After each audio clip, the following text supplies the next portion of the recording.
The fatalism of the time dragon. No, the unnamed God has an unnamed history of us, and the prophecy is merely guesswork and fear. Fear and guesswork is enough to make Turtle Heart to leave Quadling country then, said the Quadling Glassblower without apology.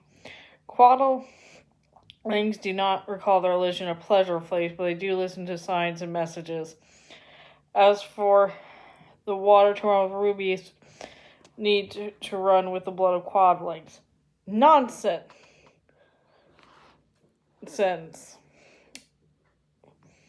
Frex fussed to himself. They need a good talking to. Besides, isn't Pastorius a simpleton?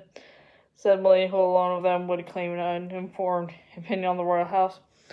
Well, the Ozma do is a rage but a ride hunt, and each Munchkinlander pass streets and fuck the odd housemaid on the side. The danger is a foreigner, said Turtleheart, not a homegrown king or queen. The old woman and the shamans and the dying, they see a strange king, cruel and mighty. What are the Oz region doing? Planning roadworks into that godforsaken mire anyway, Melena said. Progress, said Frex, same as the yellow brick road through Munchkinland. Progress and control. The movement of troops. The regularization of taxes. Military protection. Protection from whom? Said Melena. Ah, said Frex, always the important question. Ah, said Turtleheart, almost in a whisper. So where are you going? Said Frex. Not that you need to leave here, of course. Melena loves having you around. We all do. Horrors, said Elphaba. Hush now, said Nanny. Lady is kind, and goodness is kind to Turtleheart, who did not mean to stay more than a day. Turtleheart was on his way to the Emerald City and to get lost. Turtleheart hoped to get back audience with Ozma. Ozma Regent now, interjected Frex, and to plead mercy for Quadling country, and to warn of brutal strangers. Horrors, said Elphaba, clapping her hands in delight. The child to remind Turtleheart of his duties, he said. To talk, it brings duties out of the pain of the past. Turtleheart learned to forget, but then the words to speak in the air, the action must follow. Melena glared hatefully at Nanny, who had dropped the girl on the ground and began to busy herself with collecting the supper dishes. See what comes of prying and nosiness, Nanny? See, just the dissolution of my only earthly happiness, that's all. Melena turned her face from her horrid child, who seemed to be smiling. Or was it wincing? She looked at her husband with despair. Do something, Frex. Perhaps it's the higher ambition we seek, he was murmuring. We should travel to Quadling country, Melena. We should all leave the luxury of Munchkinland and try ourselves in the fire of truly needy situation. The luxury of Munchkinland? Melena's voice was screechy. When the unnamed god speaks through a lowly vessel, the end, Frex, gesturing at Turtleheart, who was looking desperate again. We can choose to hear, or we can choose to harden our hearts. Well, hear this then, said Melena. I'm pregnant, Frex. I can't travel, I can't renew, and with a new infant on the way to watch as well as Elphaba to raise, it's too much to suggest tramping around Mudland. After the stillness had some of its steam, she continued, Well, I didn't tell you to tell you like this. Congratulations, said Frex coldly. Horrors, said Elphaba to her mother. Horrors, horrors, horrors. That's enough thoughtless chatter for one night, said Nanny, taking charge. Melena, you can catch us until sitting out here. Summer nights are turning colder again. Come inside and let that be that. But Frex got himself and went to kiss his wife. It was not clear to anyone that he suspected that Turtleheart was the father, nor was it clear to Melena which one, her husband or her lover, was the father. She actually didn't care. She just didn't want Turtleheart to leave. She hated him fiercely for being so suddenly riven with moral feeling for the miserable he-haul. Frex and Turtleheart conversed in low voices that Melena could not make out. They sat by the fire with their heads low together, and Frex had his arm on Turtle's shaking shoulders. Nanny readied Elphaba for bed, left outside with her men, and came to sit on Melena's bed with a glass of hot milk on a tray and a small bill of medicinal capsules.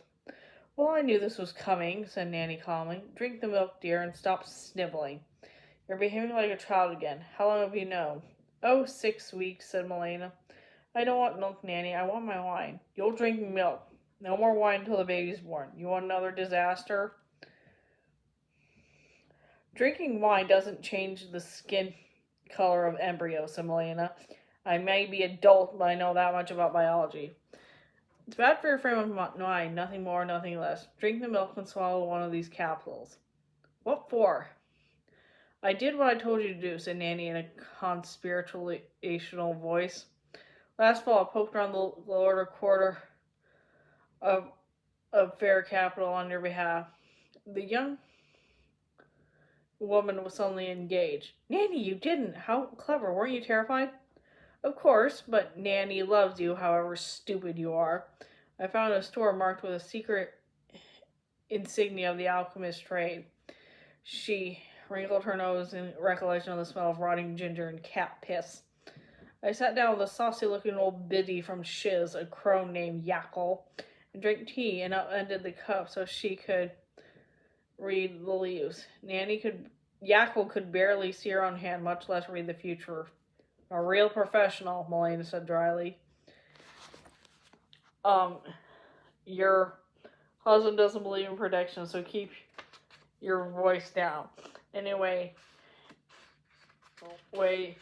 I explained about the greenness of your first child and the difficulty of knowing exactly why it happened. We don't want a reoccurrence, I said, so Yakko ground up some herbs and minerals and roasted it with oil of gamba and said some pagan prayers, and for all I know, she spit in it. I didn't watch too closely, but I did pay for a 9-month supply to begin as soon as you are sure you can see. We're a month late, maybe, but this will be better than nothing. I have supreme confidence in this woman, Melena, and you should too. Why should I? Said Melena, swallowing the first of 9 capsules. Tasted like boiled marrow. Because Yaakov predicted greatness for your children, said Nanny. She said Elphaba will do you more than you credit, and your second will follow suit. She said not to give up on your life. She said history waits to be written, and this family has a part on the list. What did she say about my lover? You are a pest, said Nanny. She said to rest, not worry. She gives her blessing. She is filthy whore, but she knows what you're talking about. Nanny didn't mention that Yaakov would be certain the next child would be a girl too. There was too much chance Melena would try to abort her, and Yaakov would be quite sure the history belonged to 2 sisters, not a single girl. And you got home safely? Did anyone suspect?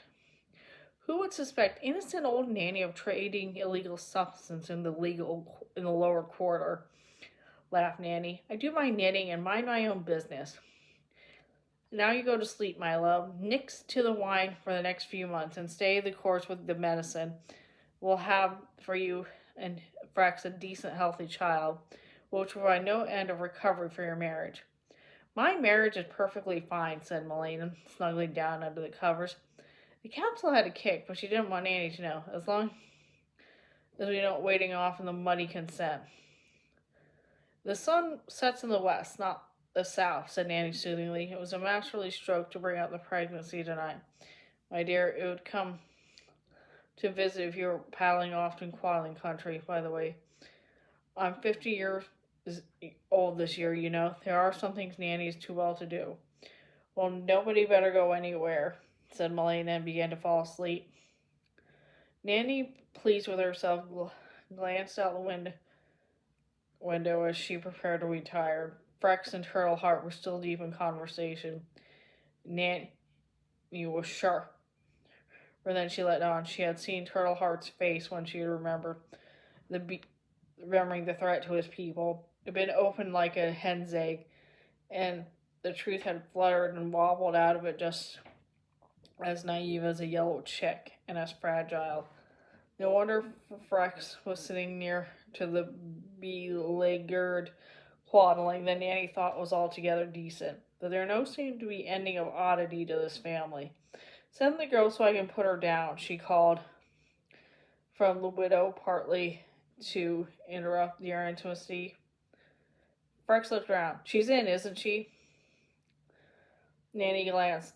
The child was not given in hiding games, neither here nor with the brats in the village. No, isn't she with you? The man turned and looked around. Nanny thought she saw a blur of movement in the blue shadows of the wild yew. She stood up and held on the window's ledge. We'll find her. It's the prowling hour. There's nothing here, Nanny. It's your overactive imagination, drawled Frex. The men were quickly and looking around. Melena, dear, don't sleep yet. Don't you know where Elphaba is? Did you see her wander off? Said Nanny. Melena struggled to lift one elbow. She stared her hair and her inebriation. What are you talking about? She said in a slur. Who is wandering off? Elphaba, Nanny said. Come in, you better get up. What could be? Where could she be? Where could she be? She started to help Melena up, but it was happening too slowly, and Nana's heart was beginning to beat fast. She fixed Melena's hands as bedposts, saying, Now come on, Melena, this is not good. And she reached up for the blackthorn staff. Who? Said Melena. Who's lost? The men were calling in the purple gloating. Fabala! Elphaba! Elfie! Little frog! The circle out from the yard, away from the dying embers and the general fire, peering and hitting the lower branches of bushes. Little snake! Little lizard girl! Where are you? It's the thing that has come down from the hills, whatever it is, said Nanny. It's no thing, you old fool, said Frex, but he could not leap more and more vigorously from rock to rock behind the footage, smacking behind branches. Turtleheart stood still, his hands out to the sky as if trying to receive the faint light of the first stars into his palms. It is Elphaba, called Melena from the door, finally focusing and stepping forward in her nightgown. Is the child gone? She's wandered off. Off she's been taken, said Nanny fiercely. These two idiots were flirting like squirrels, and the beast from the hills is abroad. Melena called the words mourning in pitch and terror. Elphaba! Elphaba, you listen to me. Come here this instant. Elphaba! The wind alone answered. She's not far, said Turtleheart after a moment. In the deepening dark, he was almost invisible, while Melena in her white poplin glowed an angel as if from within. She is not far. She is not far from here. What do you mean? Nanny said, weaving with your riddles and your games. Turtleheart turned, and Frex had come back to him to throw an arm around him and hold up, and Melena came forward to his side. He sagged for a minute as if fainting. Melena cried out in fright, but Turtleheart straightened up and began to move forward, and they headed into a lake. Not the lake, not that girl. She can't abide by water. You know that, cried Nanny. But she was rushing forward, using her staff to feel the ground of her so she wouldn't stumble. This is the end, thought Melena. Her brain was too foggy to think anything else, and she said it again and again, as if to prevent it from being true. This is the beginning, thought Frex, but of what? She's not far. She's not here, said Turtleheart again. Punishment for your wicked ways, you two-faced hedonist, Nanny said. The ground sloped toward the sill, receding the margin of the lake. First at their feet, then at their waists, and the beach duck rose, like a bridge of water to nowhere, ending in air. Beneath the dock in the dry shadow there were eyes. Oh, sweet Lorene, whispered Nanny. Elphaba was sitting under the dock with a looking glass that Turtleheart had made. She had held it with two hands and stirred it with one eye closed. She peered. She squinted. Her open eye was distant and hollow. Reflection from the starlight off the water, thought Frex, hoped Frex, but he knew the bright vacant eye was not lit by starlight. Horrors! Murmured Elphaba. Turtleheart tumbled to his knees. She sees him coming, he said. She sees him to come. He is hoping to come in the air, is arriving. A balloon from the sky, the color of a bubble of blood, a huge crimson globe, a ruby globe. He falls from the sky. The region has fallen. The house of Ozma has fallen. The clock was right. A minute to judgment. He fell over almost into Elphaba's small lap. She didn't seem to notice him. Behind her there was a low growl. There was a beast, a fell-topped tiger, or some strange hybrid of tiger and dragon, with glowing orange eyes. Elphaba was sitting in its folded forearms as if on a throne. Horror, she said again, without looking binocular vision, staring at the glass in which the parent and Nanny could make out nothing but darkness. Horrors. And that is the end of the Munchkinlanders part. Thanks for listening. See you later.